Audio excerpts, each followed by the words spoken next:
Noi admin do yam phatte. Simple past bao hek yaurokte haiba ibo. Sunday program yaithorakle kai leige haiba. Nasane yang kangli do oksa chasira koiler chasira. Mangang guru na supire, luang guru na supire, kuman guru na supire, mantra malaire, nupi singi oiba mantra ni, box ki mantra ni, apamba yauradi ai GPay da lupa tara hapo o, aduga ne mantra to takpige. Mai thong da momonok na nushite hairamu, thamoy sengna. Mayam pumnamakpu Story nambol amadi thokchong rasnina taramna obchari. Channel asibu like, subscribe, share tawbiba kaubiganu. Aduga aihakna memes pathokjabada soikhilan khiba yaurabusu mayamna ngakpiyu. Thamoy kairaga sum leibada nungaite. Ya phajaba amtanasira. Suti di loikre, wari di loi haudre. Thamoy mapung phana kai haudre, machet amata ongkel haure. Ta haure kanagino sabugina chong ama. Maraga mukta yengbiyo thelakhiba kanagi yauramdragena. Hina isingi lambida sizinaduna kanaba mayam phange. Ipakta tauduna atum lairadi arembana mange. Asumna aikhoisu taibang ipaksida adum tauraga lairadi mangjaba soidana lakani nongmadi. Nangna haiba inbada aise minadi kaino yam hainarabani. Sida hendoktana noi iman haibasu amu inko hairaba iba. Filmgi shooting chatlukige michi khachalakanu ko. Acting amuk soikhini. Soiraga director gi konthi chaba yam tale. Kaigino handak marak se set song yam taningli se aibu thamoy kairaba haidura. Khangde kairagana kanana thugai biriba. Isa khangda angabi ole. Mayam chak chanarabra. Chadradi kaino ma haibige tawbane ba. Odo noina chare hairabanina hairagumge. Cakes masing yam khala isibu aibu sak phajaba chimdora. Kaptoira noktoira khangdrada amta. Inbox ta aina thamoy thugai birena wakalida thauna lairadi tholo o thamoy da phajin biramge kai kandabda pepa.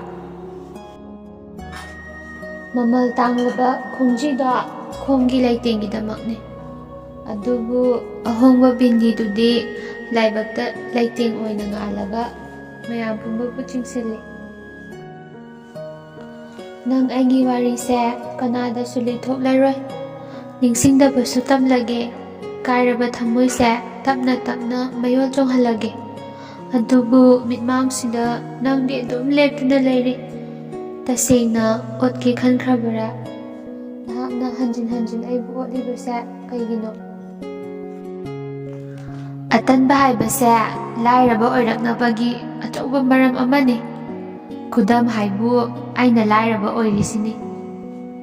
Good morning yahau theng mayam. Punsi se waba henmanbai saklon khara lauduna mayamga nokminabane. Adubu Naitom taraglaba matamdadi adumak mai chalai thamoy se pubangamdana idom kapchay. Saunarabu noi ani ba? Saunanu. Ay nang udana hingbangamloy. Karigumba asibaga marup oirasu aina hana ngairamge nangbu. Ho khangnabaga laibro nungsinasi yabra. Nangna haiba tare, permission pidre, adum haire, aina haibasu nangna amu yaroko. Ngasidi ay mangse chumna mangjage ko.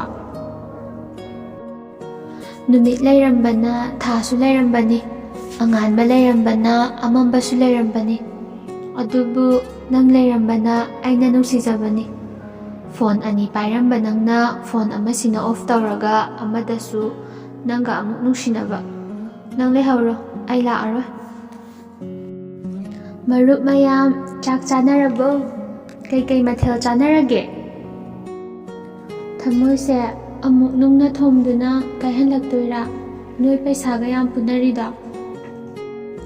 ꯅꯪ ꯌꯥꯎꯗꯕ, ꯅꯪ ꯂꯩꯇꯕ ꯃꯐꯝꯗꯗꯤ ꯃꯥꯂꯦꯝꯁꯦ ꯏꯍꯥꯡ ꯍꯥꯡꯉꯤ. ꯑꯗꯨꯕꯨ ꯅꯪꯒꯤ ꯄꯨꯟꯁꯤꯅꯕꯨ ꯅꯨꯡꯉꯥꯏꯒꯅꯤ ꯈꯟꯅ ꯆꯠꯈ꯭ꯔꯕꯅꯤꯅ ꯅꯨꯡꯉꯥꯏꯅ ꯍꯤꯡꯕ ꯑꯣꯏꯌꯨ. ꯍꯜꯂꯣ ꯍꯜꯂꯣ ꯕ꯭ꯂꯣꯛ ꯆꯥꯅꯕꯁꯤꯡ, ꯃꯍꯥꯎꯁꯦ ꯀꯔꯝ ꯇꯧꯅꯔꯤꯒꯦ? ꯑꯩꯗꯤ ꯍꯥꯎꯇꯦ ꯍꯥꯏꯁꯤꯅꯤ. ꯅꯪꯕꯨ ꯅꯁꯥ ꯉꯝꯗꯦ ꯍꯥꯏꯗꯣ ꯐꯔꯕꯣ? ꯐꯔꯗꯤ ꯃꯤꯃꯤ ꯁꯤꯡꯖꯨ ꯑꯃꯨꯛ ꯄꯤꯖꯒꯦ. ꯏꯇꯣꯝꯇ ꯀꯣꯏꯅꯔꯝꯃꯤ, ꯃꯥꯅꯗꯤ ꯀꯣꯏꯅꯗꯦꯌꯦ. ꯑꯩꯅꯗꯤ ꯅꯨꯡꯁꯤꯅꯩ, ꯏꯇꯣꯝꯇ ꯅꯨꯡꯁꯤ ꯂꯩꯔꯝꯃꯤ.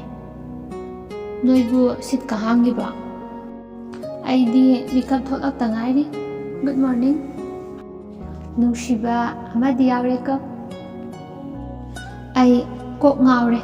ꯅꯪꯅ ꯑꯃ ꯍꯥꯏ, ꯃꯤꯅ ꯑꯃ ꯍꯥꯏ, ꯀꯅꯥꯅ ꯍꯥꯏꯕꯕꯨ ꯇꯥꯗꯣꯏꯅꯣ ꯑꯩꯕꯣ?